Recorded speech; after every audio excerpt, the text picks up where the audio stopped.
പ്രിയ ശ്രോതാക്കളെ നമസ്കാരം. ഞാൻ എൻ്റെ പ്രിയ ഗാനങ്ങൾ.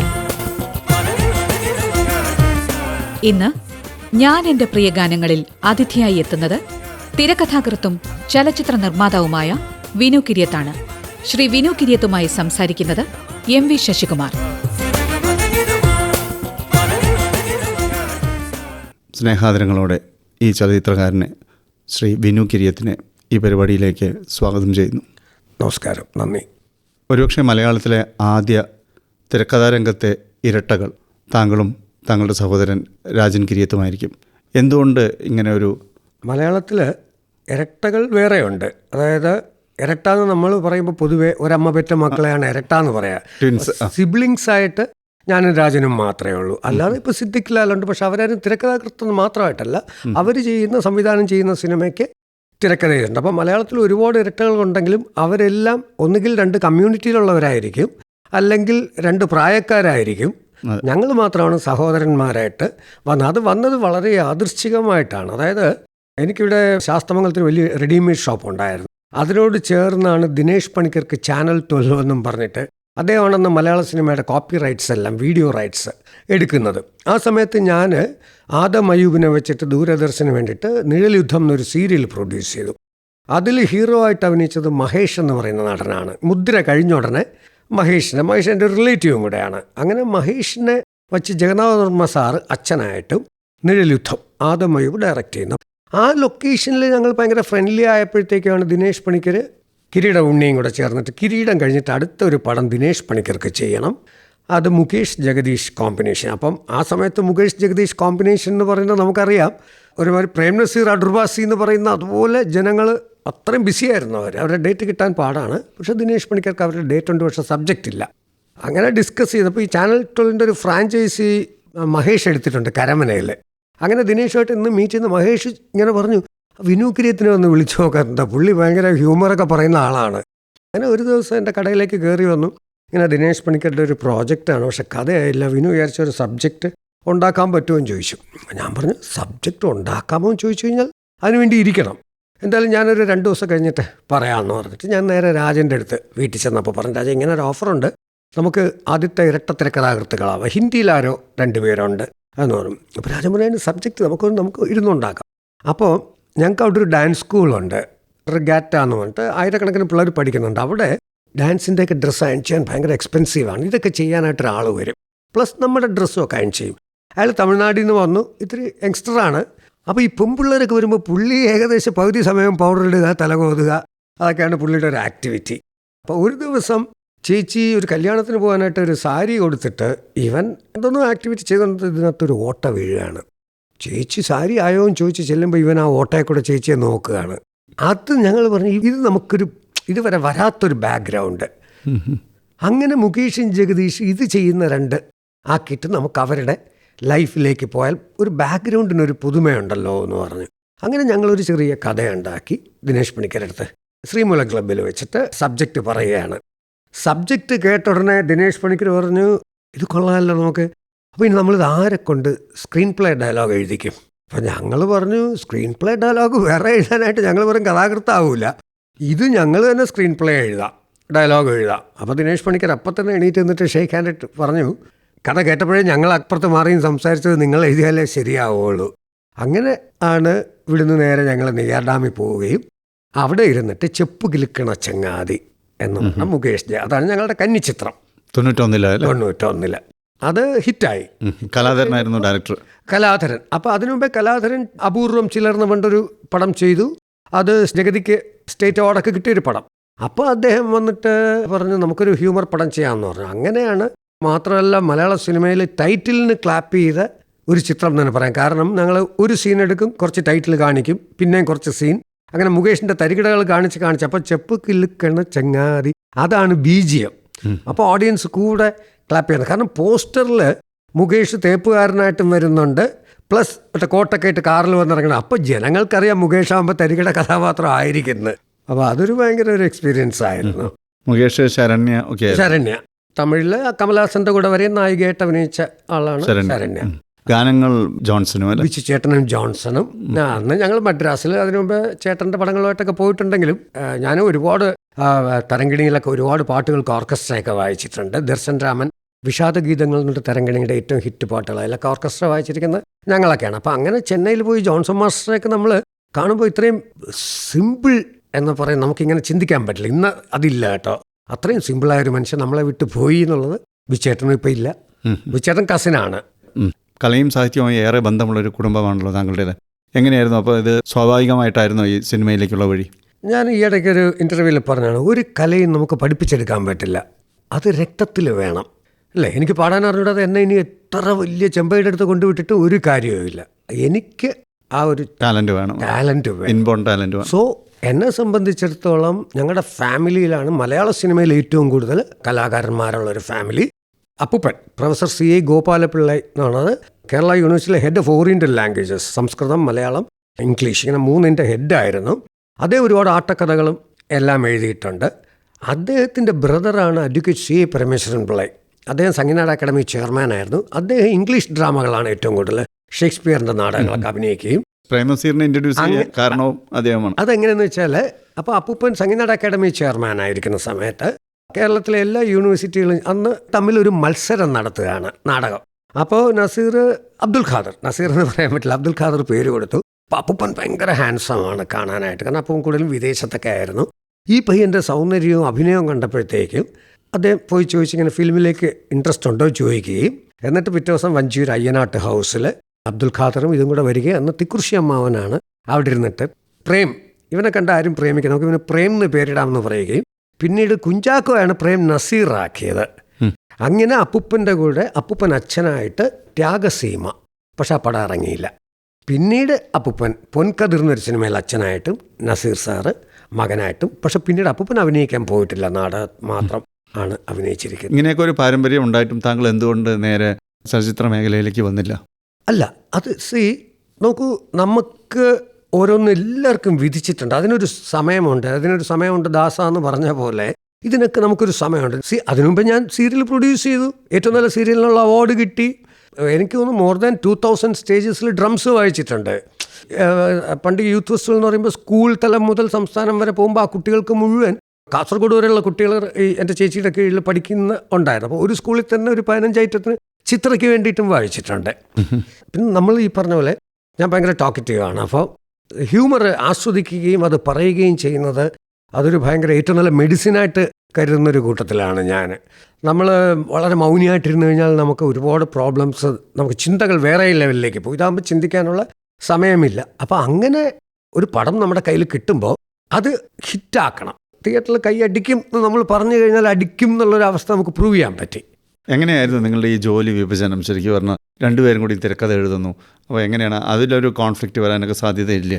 ഇല്ല, അത് എങ്ങനെയെന്നറിയാമോ, എപ്പോഴും അഭിപ്രായ വ്യത്യാസങ്ങൾ ഉണ്ടാവണം, അല്ലെങ്കിൽ ക്ലീശയായിപ്പോൾ. ഇപ്പോൾ ഞാൻ പറയണത് തന്നെ പുള്ളി അംഗീകരിച്ചാൽ, അല്ലെങ്കിൽ പുള്ളി പറയണത് തന്നെ ഞാൻ അംഗീകരിച്ചാൽ അതൊരിക്കലും ഒരു വിജയത്തിലേക്ക് പോകില്ല.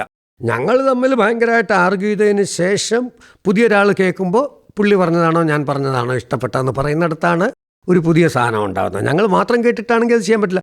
അപ്പോൾ ഞാനും രാജനും തമ്മിൽ ഒരുപാട് വഴക്കുണ്ടാക്കിയിട്ടുണ്ട്, ഇറങ്ങി പോയിട്ടുണ്ട്. പക്ഷെ വീണ്ടും വരും. അതങ്ങനെ തന്നെയാണ്, അത് രണ്ടുപേർക്കും അറിയാം. ആ ക്രിയേറ്റിവിറ്റി നന്നാവാൻ വേണ്ടിയിട്ടാണ്, അത്രയേ ഉള്ളൂ. ഈ ആദ്യ പടം വലിയ വിജയമായിരുന്നു അല്ലേ, ചെപ്പ് കിടക്കണ ചങ്ങാതി? അതിനെ തുടർന്ന് പിന്നീട് ഇങ്ങനെ ചിത്രങ്ങൾ വന്നുകൊണ്ടിരുന്നു. 92-ൽ ഏറ്റവും കൂടുതൽ സിനിമ ചെയ്തത് രാജൻകിരിയത്ത് വിനോക്കിരിയത്താണ്. 5 സിനിമ.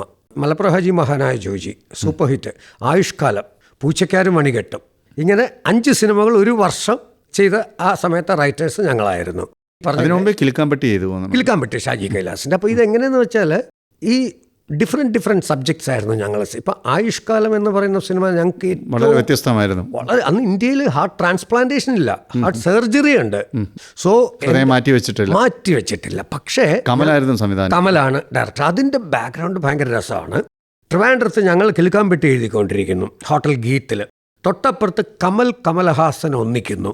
അതൊരു വലിയ, മലയാളത്തിൽ കമലഹാസൻ കമലിന് വേണ്ടിയിട്ട് അഭിനയിക്കുന്നു.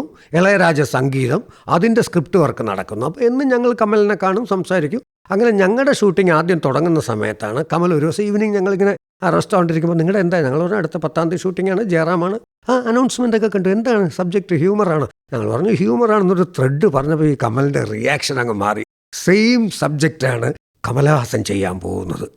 അപ്പോൾ കമലാകപ്പാടും അപ്പം തന്നെ അവിടെ ഇരുന്നുണ്ട്, പ്രൊഡ്യൂസർ വിളിച്ചെല്ലാവരും വെച്ചിരുന്നു. ഇപ്പം നമ്മൾ എന്താ ചെയ്യുന്നത്? അപ്പോൾ അമ്പലക്കര ബൈജു ആണ് ഞങ്ങളുടെ പ്രൊഡ്യൂസർ, ഷാജി കൈലാസാണ് ഡയറക്ടർ. ഞങ്ങളും ഡിസ്കസ് ചെയ്തപ്പോൾ ഞങ്ങൾക്കിനി 10 ദിവസമേ ഉള്ളൂ ഷൂട്ടിങ്ങിന്. സോ മാറ്റി വയ്ക്കാൻ പറ്റില്ല, കാരണം എല്ലാം പൈസ. സുചിത്ര കൃഷ്ണമൂർത്തി, ശേഖർ കപൂറിൻ്റെ വൈഫ്, ഹീറോയിൻ, ബേബി ശ്യാമിലി, എല്ലാവർക്കും അഡ്വാൻസും എല്ലാം കൊടുത്തു. ജയറാം. അപ്പം അങ്ങനെ ഉടനെ തന്നെ കമലഹാസൻ ആയിട്ട് നമ്മുടെ പ്രൊഡ്യൂസർ സംസാരിച്ച പ്രൊഡ്യൂസർ പറഞ്ഞു, സോറി ഞങ്ങൾ വലിയ ബഡ്ജറ്റല്ല, പക്ഷേ ഞങ്ങളെ സംബന്ധിച്ചോളം ഓൾറെഡി നല്ലൊരു എമൗണ്ട് ഇൻവെസ്റ്റ് ചെയ്തു, സോ എനിക്കിനി ബാക്കിലോട്ട് പോകാൻ പറ്റില്ല എന്ന് പറഞ്ഞു.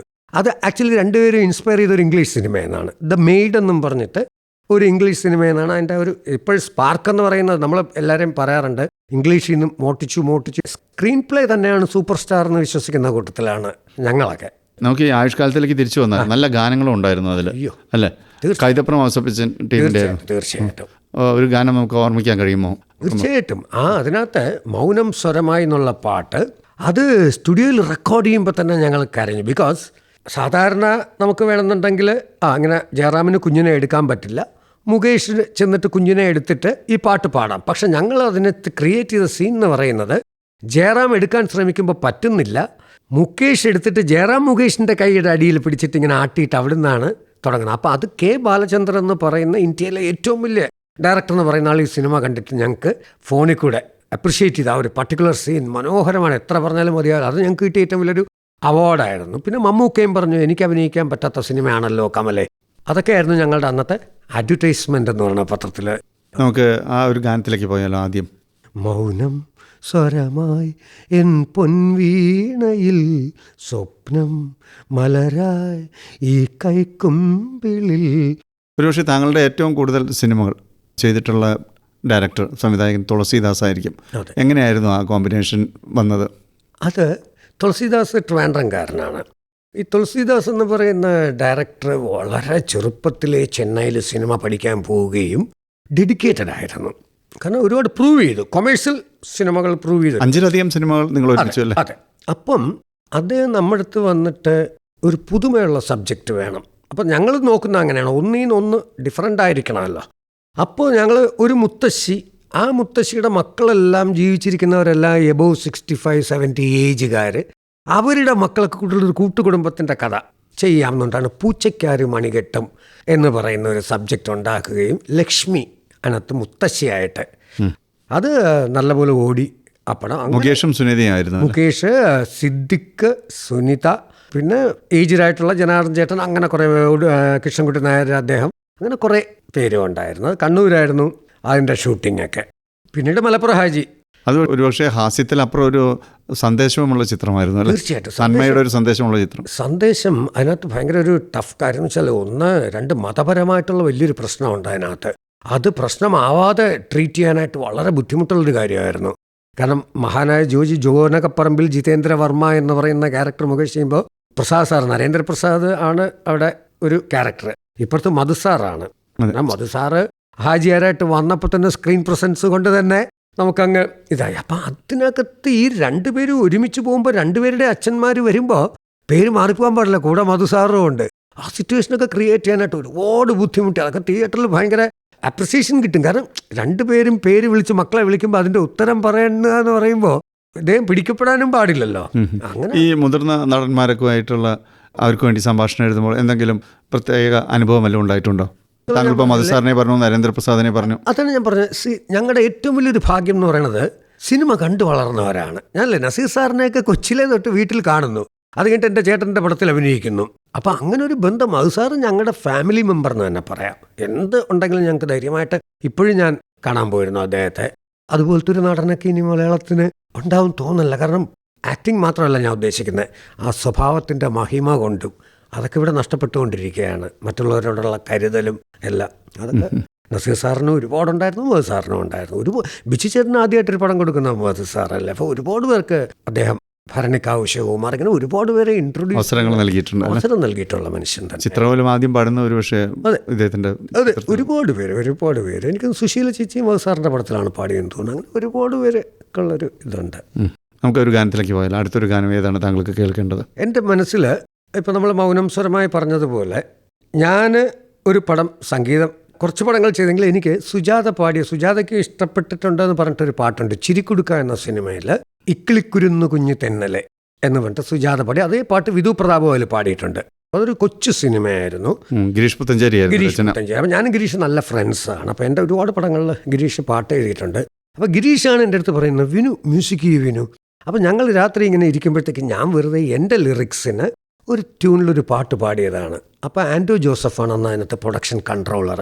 അപ്പോൾ ദിനേശ് പണിക്കർക്ക് ചെറിയൊരു ഫിനാൻഷ്യൽ ക്രൈസിസ് വന്ന സമയത്ത് ഞങ്ങൾ ഫ്രണ്ട്സ് എല്ലാവരും കൂടെ അദ്ദേഹത്തിന് വേണ്ടി എടുക്കുന്ന ഒരു പടമാണ്. വളരെ ലോ ബഡ്ജറ്റിൽ. അപ്പോൾ വേറെ മ്യൂസിക് ഡയറക്ടർക്കൊന്നും പൈസ കൊടുക്കണ്ടെന്ന് പറഞ്ഞു. അങ്ങനെ രാത്രി ഞങ്ങൾ ഇവിടെ തെക്കാട് ഗസ്റ്റ് ഹൗസിൽ ഇരുന്നിട്ട് ഞാൻ ടേബിളിലടിച്ച് ഈ പാട്ട് പാടിക്കൊണ്ടിരിക്കുമ്പോൾ അപ്പുറത്തെ മുറിയിൽ ഗിരീഷുണ്ട്. മുക്കുരം പാട്ടാണല്ലോ, ഇത് പടത്തിൽ കയറ്റിയാൽ പോരെ. ഞാൻ പറഞ്ഞു അത് വേണ്ട, നിങ്ങൾ എഴുത്, എൻ്റെ ഈ ലിറിക്സ് മാറ്റിയേക്ക്, നിങ്ങൾ എഴുതിത്താ. അപ്പോൾ അങ്ങേരും എഴുതി തന്നൊരു പാട്ടാണ് ഇക്കിളിക്കുരുന്നു കുഞ്ഞു തെന്നലെ എന്ന് പറയുന്ന പാട്ട്.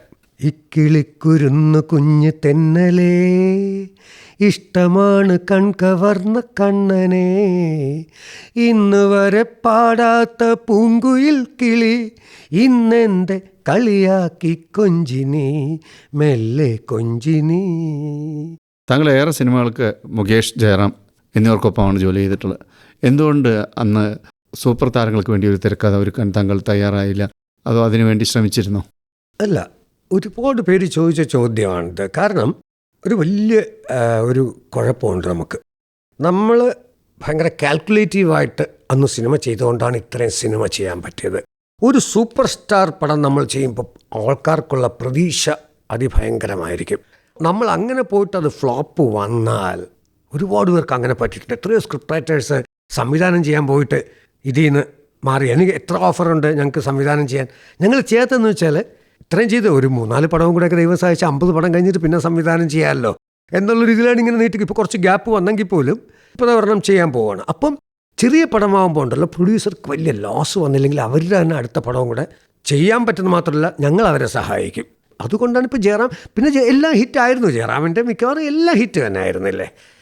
പട്ടാഭിഷേകം എന്ന് പറയുന്ന പടമായാലും അരമന വീട് 500 ഏക്കർ, ജയറാമും മുകേഷും. പിന്നെ എന്തുകൊണ്ട് ഈ കോമഡി പ്രാധാന്യമുള്ള സിനിമകൾ ചൂസ് ചെയ്തു? അതല്ലെങ്കിൽ കോമഡിയിൽ മാത്രം ഒതുങ്ങി നിന്നോ? കോമഡി ആണോ എന്ന് ചോദിച്ചാൽ ഒരു പടവും കോമഡി അല്ല എന്ന് ഞാൻ പറയും.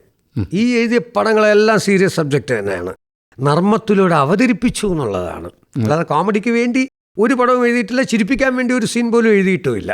ജനം ചിരിക്കണം എന്നുണ്ടെങ്കിൽ നമ്മൾ ആദ്യം ചിരിക്കണം. പക്ഷെ നമ്മൾ ചിരിക്കണം, എല്ലാം ജനം ചിരിക്കണമെന്ന് വാശി പിടിക്കാനും പാടില്ല. ഒരു ഗർഭിണിയായ സ്ത്രീയെ ഭർത്താവ് നോക്കി നിൽക്ക വില്ലൻ വന്ന് വയറ്റിൽ ചവിട്ടി, പെണ്ണുങ്ങൾ കരയും. ഇതേ സീക്വൻസ് വേറൊരു നായിക അഭിനയിച്ചു മറ്റൊരു പടത്തിൽ വന്നാലും കരയും അല്ലേ.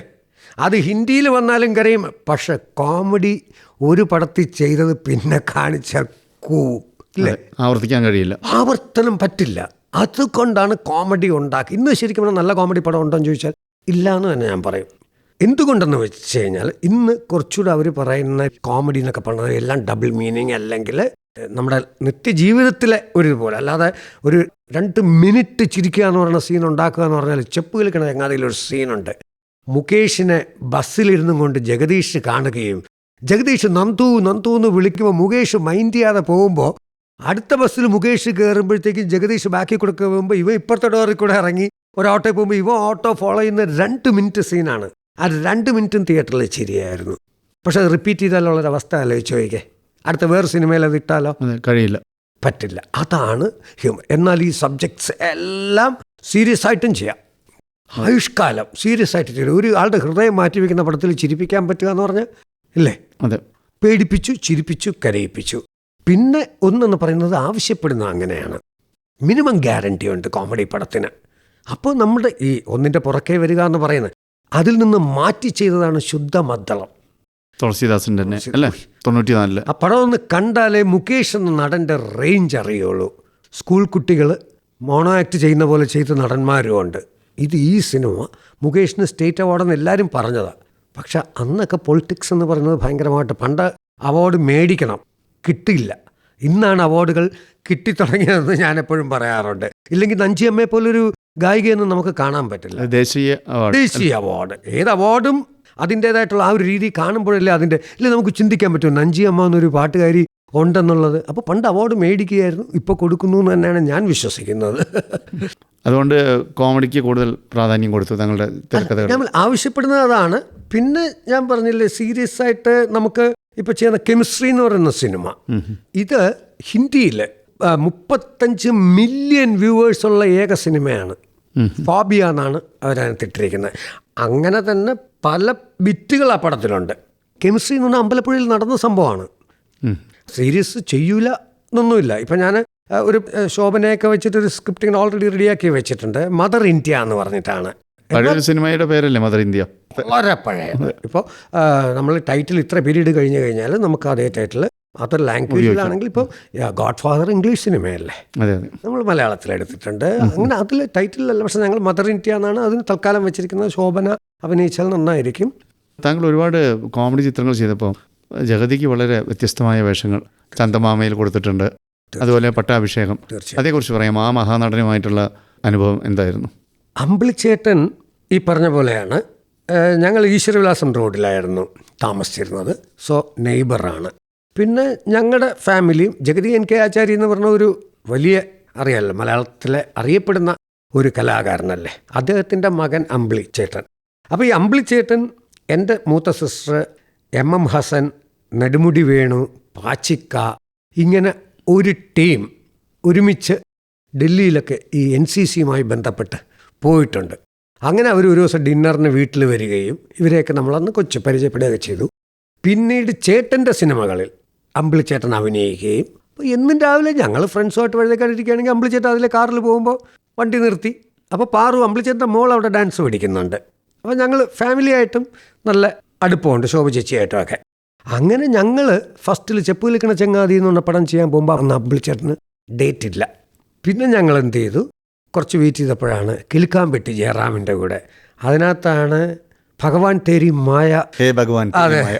അപ്പോൾ അത് ജനങ്ങൾ പറഞ്ഞുകൊണ്ട് കിടന്നു. പിന്നെ ഫുഡ് കഴിക്കുമ്പോൾ ഈ ചപ്പാത്തിയാണ് സത്യം എന്നൊക്കെ. അപ്പോൾ ഞങ്ങൾ ആദ്യമായിട്ട് അദ്ദേഹത്തിന് വിളിച്ചപ്പോൾ അദ്ദേഹം ഫുൾ ചിരിയായിരുന്നു കേട്ടോ.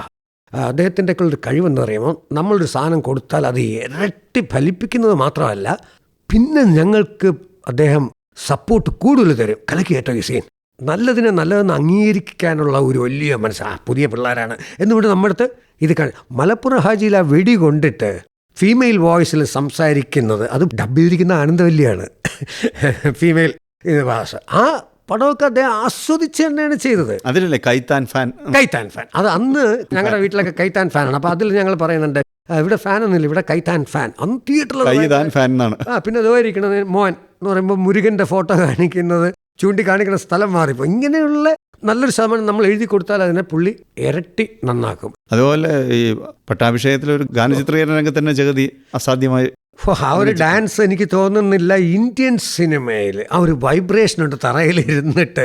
പിന്നെ ഒരു കാര്യമുണ്ട്, ഇത്രയും വേഷഭംഗിയുള്ള പകർച്ച ചേർച്ചയുള്ള ഒരു നടൻ ആരുണ്ട്? കൊമ്പും അല്ലേ ആ പാട്ട്? മാട്ടുപ്പെട്ടി മച്ചാൻ എടുത്തു നോക്കൂ, നടുക്കൂടെ വകുപ്പെടുത്തപ്പോൾ പുള്ളി ഒരു കൂതറ പണക്കാരനായി.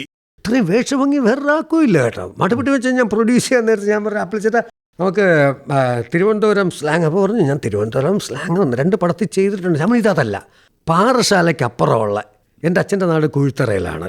അപ്പം അതാണ് ഞാൻ കൂടുതൽ പറയാൻ ഉദ്ദേശിക്കുന്നതെന്ന് പറഞ്ഞു. അയ്യോ, എങ്കിൽ പിന്നെ അത് ശരിയാണല്ലോ. ഒരു ഇപ്പോൾ പക്ഷെ അതിനുശേഷം നിങ്ങൾ ശ്രദ്ധിച്ചിട്ടുണ്ടോ, ഓരോ ഡിസ്ട്രിക്റ്റിലെയും ഭാഷകൾ വെച്ച് സിനിമകൾ ഒരുപാട് വരുന്നുണ്ടായിരുന്നു. അതിൽ ഒടുവിൽ ഉണ്ണീഷ്ണനും വളരെ വ്യത്യസ്തമായൊരു വേഷമാണ് കിട്ടിയത്. അത് ഞങ്ങൾ ഒരുപാട് കഷ്ടപ്പെട്ടു. കാരണം ആ ക്യാരക്ടറിന് ആര് ചെയ്യും? അപ്പം എന്തായാലും മാമുക്കോയ്ക്ക് പറ്റില്ല, ഇന്നസെൻ്റ് ഏട്ടനും പറ്റില്ല. അപ്പം ബിച്ചേട്ടമ്മനയുടെ അവർ ഭയങ്കര ഫ്രണ്ട്സാണ്. ഒടുവിൽ ഉറപ്പായിട്ട് ചെയ്യും. കാരണം ഒടുവിൽ അങ്ങനത്തെ ഒരു പെട്ടെന്ന് ഏത് ഭാഷയും വഴങ്ങുന്ന ഒരാളാണ്. വലിയൊരു നടനുമാണ്.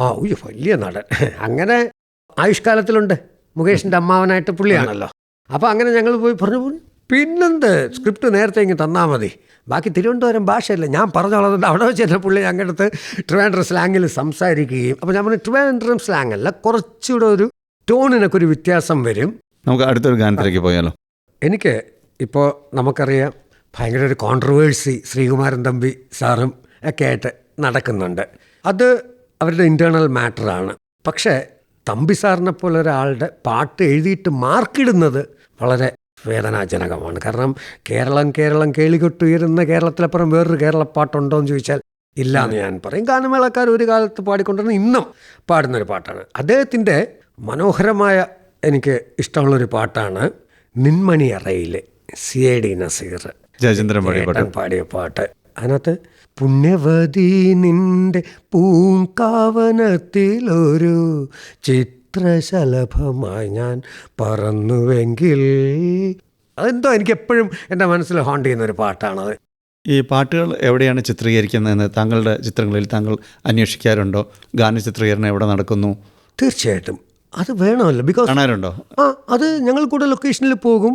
സിറ്റുവേഷൻ സോങ് ആണല്ലോ. സിനിമയിൽ ചുമ്മാ കയറി ഒരു പാട്ടിട്ട് കഴിഞ്ഞാൽ നിൽക്കത്തില്ല. ഇപ്പം പട്ടാഭിഷേകത്തിൽ ആ പാട്ട് വരണമെങ്കിൽ അതൊരു സിറ്റുവേഷൻ തന്നെയാണ്. ആയുഷ്കാലത്തിലെ മൗനം സ്വരമായി പാട്ട് കേൾക്കുമ്പോൾ ഞങ്ങൾ ഫുൾ ടൈം കൂടുണ്ട്. കാരണം അത് നമ്മളെ സിറ്റുവേഷൻ എഴുതുന്ന നമ്മൾ അതൊക്കെ കമലിനെ പോലുള്ള ഡയറക്ടറിൻ്റെ ഒക്കെ ഒരു നമ്മൾ പറയേണ്ട ഒരു കാര്യം തന്നെയാണ് കേട്ടോ. ഈഗോ ഇല്ലാത്ത സംവിധായകരാണ് അന്ന്. ഒരു ഷോട്ട് എടുക്കുമ്പോൾ എങ്ങനെയായിരുന്നു എന്ന് തിരിച്ച് വന്ന് ചോദിക്കും. നമ്മൾ ചോദിക്കേണ്ട ആവശ്യമില്ല. പ്രൂവ്ഡാണ് അദ്ദേഹമൊക്കെ. സിനിമ എന്നുള്ളൊരു കൂട്ടായ്മയാണെന്ന് വിശ്വസിക്കുന്നവരെ ആണ് പണ്ടുള്ളത്. നല്ല ഗാനങ്ങളുണ്ടല്ലോ താങ്കളുടെ കല്യാണ കച്ചേരി, കോട്ടപ്പുറത്തെ കൂട്ടുകുടുംബം, ഈ ചിത്രങ്ങളിലെല്ലാം. അതെ അതെ. ആ ഗാന ചിത്രീകരണം ഒന്ന് ഓർക്കാൻ പറ്റുമോ? കല്യാണ കച്ചേരിയിൽ എനിക്ക് അമ്പിളിച്ചേട്ടൻ, എനിക്ക് തോന്നുന്നു ശോഭനയുടെ നായകനാകുന്നു. അത് അമ്പിളിച്ചേട്ടൻ്റെ പോർഷൻ വരുമ്പോഴൊക്കെ ഹ്യൂമർ ആക്കിയാലേ നിൽക്കുകയുള്ളൂ. അപ്പോൾ അമ്പിളിച്ചേട്ടൻ ശോഭനയെ ഹെൽപ്പ് ചെയ്യാൻ വേണ്ടി കിച്ചണിൽ വരുന്നു, മിക്സി ഓൺ ചെയ്ത് വെച്ചിട്ട് തുറന്നു നോക്കുന്നു, അത് കറക്റ്റ് ആയോ, അപ്പോഴത്തേക്ക് മുഖത്ത് തെറിക്കുന്നു, ചായ കയ്യിൽ വെച്ചിട്ട് വാച്ചിൽ ടൈം നോക്കുന്നു. അങ്ങനെ അത് ഹ്യൂമറാക്കി. മുകേഷിൻ്റെത് രണ്ടുപേരും ഒരു പെണ്ണിനെ സ്വപ്നം കണ്ടുകൊണ്ട് നടക്കുകയാണ് കല്യാണം കഴിക്കാനായിട്ട്. എത്ര പടങ്ങൾ നിർമ്മിച്ചിട്ടുണ്ട് താങ്കൾ? ഞാൻ 4 സിനിമ നിർമ്മിച്ചു. ഞാൻ പ്രൊഡ്യൂസ് ചെയ്ത പടങ്ങൾ മൈ ഡിയർ കരടി, കലാഭവമണി ആദ്യമായിട്ട് നായകനാക്കുന്ന ഞാനാണ്. ഒരു 6 പടത്തോളം ഡിസ്ട്രിബ്യൂട്ട് ചെയ്തു. നമുക്കപ്പോൾ ഇനി ഏത് പാട്ടിലേക്ക് പോകാം? ഇനി എനിക്ക് പറയുന്ന പാട്ടെന്ന് വെച്ചാൽ, നമുക്ക് പറയുമ്പോൾ ഭാസ്കരൻ മാസ്റ്ററെ മറക്കാൻ പറ്റില്ല. കാരണം ലാളിത്യം കൊണ്ട് നമ്മുടെ ഹൃദയത്തിൽ വരികൾ കുറിച്ചിട്ട ഒരു വലിയ സംവിധായകനാണ്, നിർമ്മാതാവാണ്, ഗാനരചയിതാവാണ്, അല്ലേ? അപ്പോൾ അദ്ദേഹത്തിൻ്റെ കാണാനും പരിചയപ്പെടാനും ഒക്കെ ഒരുപാട് ഭാഗ്യം കിട്ടിയിട്ടുണ്ട്. അദ്ദേഹത്തിൻ്റെ ഒരു ലിറിക്സിന് വേണ്ടി കമ്പോസിങ്ങിന് കൂടെ ഇരിക്കാനും ഞങ്ങളുടെ ഈ റിഗാറ്റ എന്ന് പറയുന്ന സ്ഥാപനത്തിന് വേണ്ടി അദ്ദേഹം ഒരു പാട്ട് എഴുതിയിട്ടുണ്ട്. അദ്ദേഹത്തിൻ്റെ നീലക്കുയിലിലെ ഒരു പാട്ട് എന്താണെന്ന് എനിക്ക് അറിഞ്ഞുകൂടാ. എനിക്ക് എപ്പോൾ കണ്ടാലും എനിക്ക് വല്ലാണ്ട് ഫീൽ ചെയ്യുന്നൊരു പാട്ടാണ്. എങ്ങനെ നീ മറക്കും കുയിലേ, എങ്ങനെ നീ മറക്കും. ഇനിയുള്ള സിനിമാ സ്വപ്നങ്ങൾ എന്തെല്ലാമാണ്? ഇനി പറഞ്ഞ സിനിമാ സ്വപ്നം എന്ന് പറഞ്ഞാൽ, ഞാനിപ്പോൾ പറഞ്ഞ എൻ്റെ ഒരു ഫ്രണ്ട് ഒരു പടം പ്രൊഡ്യൂസ് ചെയ്യുന്നു. നമ്മുടെ സകുടുംബം ശ്യാമള ഡയറക്റ്റ് ചെയ്ത്, രാധാകൃഷ്ണൻ മംഗലത്ത്. അപ്പോൾ അദ്ദേഹം ആർട്ട് ഡയറക്ടറാണ് ആക്ച്വലി. ഒരുപാട് 100 കൂടുതൽ സിനിമകൾ ആർട്ട് ഡയറക്ടർ. ഇപ്പോൾ ദൃശ്യം 2 ഒക്കെ തെലുങ്കൊക്കെ പുള്ളിയൊക്കെയാണ് ചെയ്തത്. അപ്പോൾ ഒരു ചെറിയ പടം. അപ്പോൾ അത് ഗൂഗിൾ സുരേഷിനെയൊക്കെയാണ് പ്ലാൻ ചെയ്യുന്നത്, സുധീർ കരമന, ബൈജു. അപ്പോൾ അതിൻ്റെ ഒരു 1 ലൈനിൻ്റെ പുറത്താണ്. അതിൽ ഞാൻ എഴുതിയൊരു പാട്ട് ചിത്രപാടണം എന്നൊരു ഇതിൽ കമ്പോസ് ചെയ്ത് വെച്ചിരിക്കുന്നു. ഒരു പുതിയ സിംഗർ, പിന്നെ ബിച്ചു തിരുമലയുടെ മകൻ സംഗീതം ചെയ്യുന്ന ഒരു വെള്ളവടി പാട്ട്, അത് ഞാൻ തന്നെയാണ് എഴുതിയിരിക്കുന്നത്. അത് റെക്കോർഡിങ് കഴിഞ്ഞു. നമ്മുടെ ശ്രീറാമാണ് പാടിയിരിക്കുന്നത്. അത് ഇപ്പോൾ എൻ്റെ വർക്ക് നടക്കുന്നു. എങ്ങനെയായിരുന്നു ആകാശവാണിയുമായിട്ടുള്ള ബന്ധം? ആകാശവാണിയുമായിട്ടുള്ള ബന്ധം എന്ന് പറയുന്നത്, വളരെ കുഞ്ഞായിരിക്കുമ്പോൾ ഞങ്ങളിവിടെ ഫോറസ്റ്റ് ഓഫീസ് ലൈനിൽ താമസിച്ചിരുന്നു. അന്ന് ഓൾ ഇന്ത്യ റേഡിയോയിൽ റേഡിയോ അമ്മാവൻ വീരരാഘവൻ നായർ അമ്മാവൻ ആണ്. അപ്പോൾ അദ്ദേഹം ഞങ്ങൾ നെയ്ബേഴ്സ് ആയിരുന്നുകൊണ്ട് ഞങ്ങൾ ബിച്ചു ചേട്ടൻ്റെ അനിയത്തി സുശീല ചേച്ചി, എൻ്റെ ചേച്ചിമാർ, ചേട്ടന്മാർ എല്ലാവരും കൂടെ, ബാലുക്കരിയത്ത് എല്ലാവരും കൂടെ സുഹൃത്ത് റേഡിയോ ക്ലബ്ബ് എന്നൊരു ക്ലബ്ബ് തുടങ്ങുകയും അവരുടെ പ്രോഗ്രാംസ് ഞങ്ങൾ ചെറിയ ചെറിയ കവിതകളൊക്കെ ഇവിടെ വന്ന് ചൊല്ലുമ്പോൾ ഞങ്ങളൊക്കെ അന്ന് കേൾക്കാനും കാണാനും വന്നിരുന്നിട്ട്, പിന്നെ ഞങ്ങളുമൊക്കെ കൊച്ചു കൈകളം ഞങ്ങളെ വരും എന്നുള്ള പാട്ടുകളും, പിന്നെ ഡാൻസ് ഉണ്ട്. എഴുന്നേൽക്കൂ കുഞ്ഞെ ആഹാരം മടി കൂടാതെ കഴിച്ചിടൂ, ഡോക്ടറാവണ്ടേ എൻജിനീയർ ആവണ്ടേ എന്നൊരു കുഞ്ഞിനെ ഫുഡ് കഴിപ്പിക്കുന്ന ഇങ്ങനെയുള്ള പാട്ടുകളൊക്കെ എഴുതുകയും എല്ലാവരും കൂടെയൊക്കെ ചെയ്തിട്ട് ഇവിടെ വരുന്ന റെക്കോർഡിങ് ചെയ്യും. പിന്നീട് ഒരുപാട് ഡാൻസുകൾക്ക് വേണ്ടിയിട്ട് പാഞ്ചജന്യം മുഴങ്ങി എന്ന് പറഞ്ഞൊരു ഗ്രൂപ്പ് ഡാൻസിൻ്റെ പാട്ടൊക്കെ ഇവിടെ. അപ്പോഴത്തേക്കൊക്കെ ഇവിടെ ഡ്രംസ് ഓർക്കസ്ട്ര, തങ്കരാജ്, ദർശൻ രാമൻ, അവരുടെ കൂടെയൊക്കെ എം ജി രാഷൻ ചേട്ടൻ്റെ കൂടെ ഒക്കെ ഓൾ ഇന്ത്യ റേഡിയോ. പിന്നെ വീരരാഘവൻ അമ്മാവൻ, ഞങ്ങൾ അമ്മാവൻ തന്നെയാണ് ഞങ്ങൾ വിളിക്കുന്നത്. അദ്ദേഹത്തെയൊക്കെ കാണാൻ പറ്റിയൊരു കാലഘട്ടത്തിൽ ജീവിച്ചു എന്ന് പറഞ്ഞാൽ വലിയൊരു ഭാഗ്യമായിട്ട് കാണുന്നു. ആകാശവാണിയിൽ വന്ന് ഇത്രയും സമയം ഞങ്ങളുടെ ശ്രോതാക്കൾക്ക് വേണ്ടി ചെലവഴിച്ചതിന് പ്രത്യേകം നന്ദി പറയുന്നു. തീർച്ചയായിട്ടും എനിക്കും വളരെ സന്തോഷം. കാരണം ഒരുപാട് കാര്യങ്ങൾ പറയാൻ പറ്റി എന്നുള്ളതാണ്. എന്തായാലും വളരെ സന്തോഷം. നന്ദി. നമസ്കാരം. തിരക്കഥാകൃത്തും ചലച്ചിത്ര നിർമ്മാതാവുമായ ശ്രീ വിനു കിരിയത്ത് അതിഥിയായി പങ്കെടുത്ത ഞാൻ എന്റെ പ്രിയ ഗാനങ്ങളാണ് ശ്രോതാക്കൾ ഇതുവരെ കേട്ടത്. ഞാൻ എന്റെ പ്രിയഗാനങ്ങൾ. നിർവഹണം എം വി ശശികുമാർ. നിർവഹണ സഹായം വിഷ്ണുമോഹൻ വെള്ളനാട്.